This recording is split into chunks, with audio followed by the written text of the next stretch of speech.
A young woman, a man, a park. Listen to the story. The police tape marks out a murder scene as people lay flowers close to where a young woman was killed as she made her way through her local park. And using a warning triangle, a metal one from his car, he struck her 34 times in the head, and he struck her with such ferocity. Sabina was a beautiful, kind, caring soul. Family-orientated person. Nothing's making sense to us. Why was she taken from us? We just don't know. They're inconsolable. There's just no words you can say. It's late summer, and on a Friday evening there's a lot going on in London. Tourists are wrapping up their sightseeing. Locals are relaxing at home or getting ready for a night out. One of them is a young woman who plans to go out for drinks with friends. When she leaves her home, it's just starting to get dark. She wants to take a shortcut through a nearby park, something she's done many times before. But this evening, the young woman will never make it to her friends.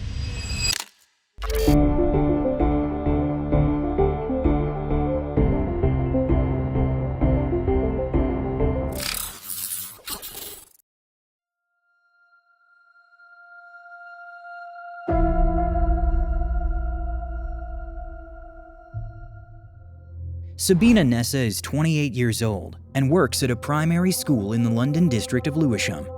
She first completed her studies at the University of Greenwich and later at the University of Bedfordshire. Her parents are incredibly proud of her. They had moved to London from Bangladesh before Sabina and her 3 sisters were born, so their children could have better access to education. And their plan worked out perfectly. Sabina found her passion in this field as well. She became a teacher and discovered her calling. She loves her job, but working with young children is, of course, also very tiring. That's why on September 17th after work, she plans to have a relaxed evening at a pub. It's just around the corner. She only has to walk about 5 minutes. As you probably know, in Britain, and especially in England, there's a strong pub culture. Going out for a few drinks or a nice meal at the pub is a weekly routine for many people. And it's the same for 28-year-old Sabina. And since it's Friday, nothing stands in the way of a fun evening with a few drinks. Sabina lives on Estelle Road in the Kidbrooke neighborhood, a pretty quiet part of London. It's a bit calmer than the city center, but still has everything a big city can offer. At the Depot pub, Sabina plans to meet a friend that evening. A few other acquaintances might join as well. It's a casual meetup, but Sabina is a very punctual and responsible person, so she wants to be there on time. That evening, though, she's running a little late. So instead of walking along the main road like she normally does, she takes a shortcut through Cater Park. Usually, she makes sure to walk on main roads, especially at night, but she's in a hurry, and Cater Park isn't that large or confusing. It's right near several apartment buildings, and the park is especially popular with families. There's a well-built playground, but also areas of more untouched nature, with tall grass and bushes. And it's behind one of those bushes that Sabina's body will be found the next day. While she's not looking, a man suddenly jumps out and hits her with a metal object. 34 times. Sabina doesn't stand a chance.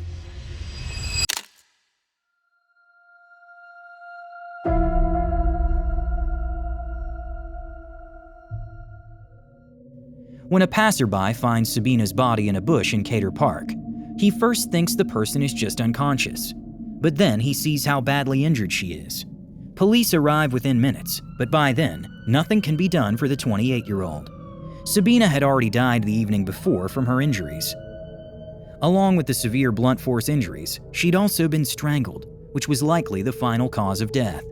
There are no forensic traces on her body that could lead to the attacker.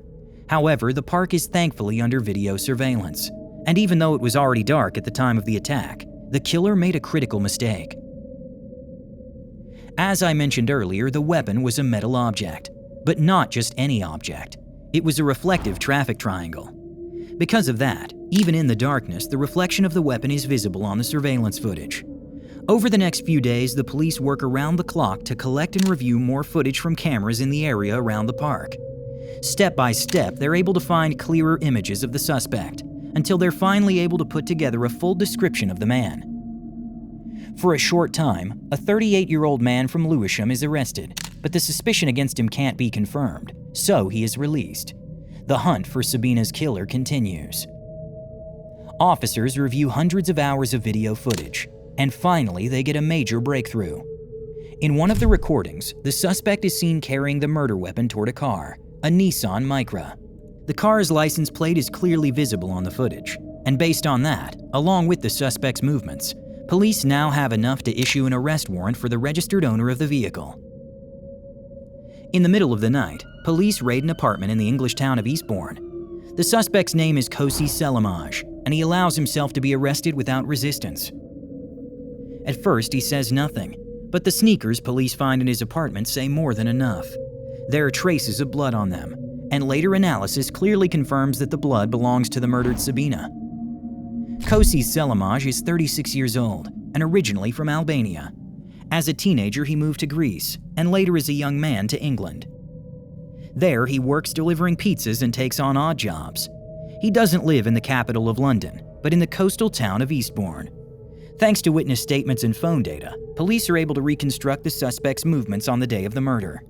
On September 17th, the day Sabina was killed, Kosi had booked a room at the Grand Hotel in Eastbourne.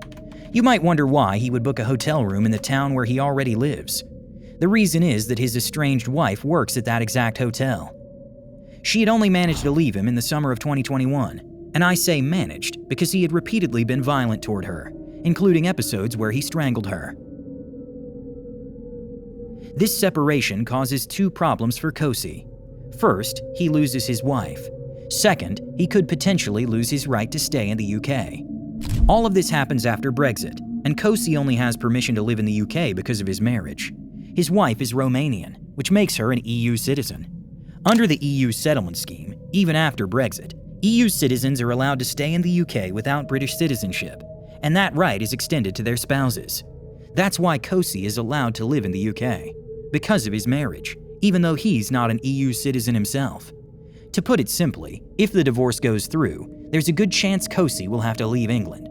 So now he's under serious pressure, though it's entirely his own fault, because as mentioned, he had been violent towards his wife multiple times. When he shows up on September 17th at her workplace, acting as a hotel guest, his ex-wife panics. An argument breaks out, and one of the hotel employees calls emergency services. The emergency line does speak briefly with the employee, but he apparently manages to calm the situation down over the phone, so no police car is dispatched to the hotel. In the end, Kosi checks into the hotel. Later, as he's leaving his room, he sees his ex again in the hotel's parking lot. He demands sex from her, but she of course refuses. After that, Kosi Selimaj drives away in his Nissan. He first goes from Eastbourne to Brighton, then from there to southeast London. He parks his car at Pegler Square in Kidbrooke. Police believe he came to London with the deliberate intention of committing a crime. At a local Sainsbury's supermarket, he buys a rolling pin. Investigators suspect he may have planned to use the kitchen tool as a weapon. Kosi then wanders around Kidbrooke until in the early evening he sees Sabina, who is on her way to the pub. When she turns into the park, Kosi follows her, and once no one else is nearby, he attacks, but not with the rolling pin. Instead, he uses a warning triangle, the kind that's stored in the trunk of most cars. He hits Sabina more than 30 times. Then he drags her into a bush, pulls down her clothes, and strangles her there. Once Sabina is dead, he simply leaves her lying there. There are no signs of sexual assault on her body, but police still believe that Kosi was sexually motivated. After all, his ex had just rejected him earlier that same day when he demanded sex. After the attack, Kosi drives back home. On the way, he stops in Kent to throw the warning triangle into a river. A little after midnight, he's back at the Grand Hotel in Eastbourne, and just goes back to his room as if nothing ever happened.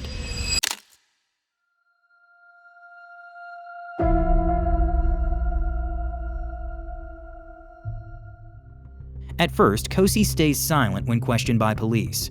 It takes several interviews before he finally decides to confess. But even then, he says only the bare minimum. That's why the exact motive behind the crime against Sabina remains unknown to this day, and likely always will be.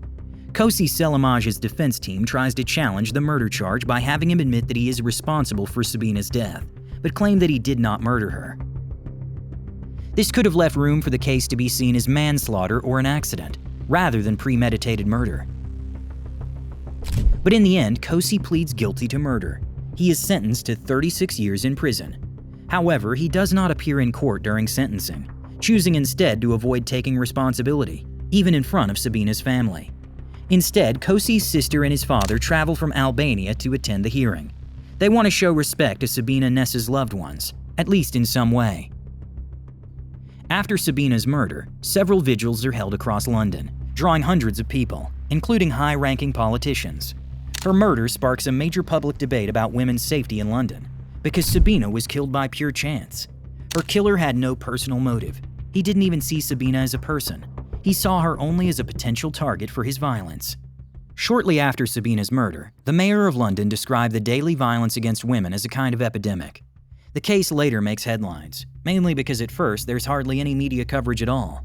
In similar cases where the victim doesn't appear to have a migrant background, the reporting is often much more extensive. Only after heavy pressure from social media does the coverage of Sabina and Nessa's murder start to grow, even while her killer is still on the loose. Sabina's sister, Jabina Islam, becomes active after the murder, raising awareness around violence against women, femicide, and everyday risks that women face. She also takes part in a major feminist campaign by the BBC. As part of that, she shares a quote found in Sabina's notebook after her death: "Love yourself more than anyone else on this planet." And that brings us to the end of today's video. Sadly, I've already made too many videos about cases just like this. Crimes that happened only because the victims were women. But it's important to keep talking about this issue, and I hope I've contributed to that in some way here. Feel free to share your thoughts in the comments. And if you have any suggestions for future cases, leave those too. You'll also be supporting Truthscape by doing so. Every interaction increases the chance that the video gets shown to people who haven't subscribed to Truthscape yet. I hope to see you in the next video. Here you can find the next chilling case. Click on it. Until then, see you soon. Stay safe.